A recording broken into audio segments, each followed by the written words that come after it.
Welcome back to another technical deep dive here in the debug zone. Today we're tackling a big question and breaking it down with insights from other users. Hopefully this clears up some misconceptions and helps you get the answer you need. So buckle up, stay a little curious, and let's jump right in.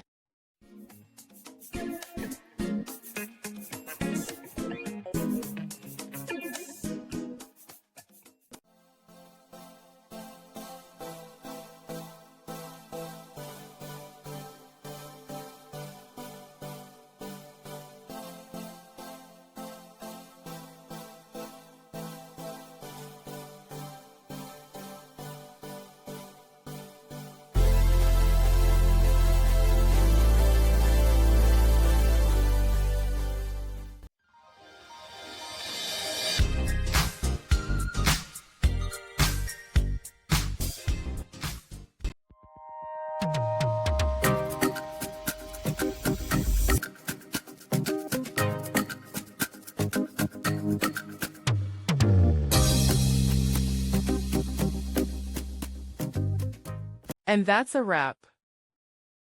I hope you found the answer you were looking for. If you did, take a second to hit that subscribe button. It really helps out. And let me know in the comments which solution worked best for you. See you next time in the debug zone.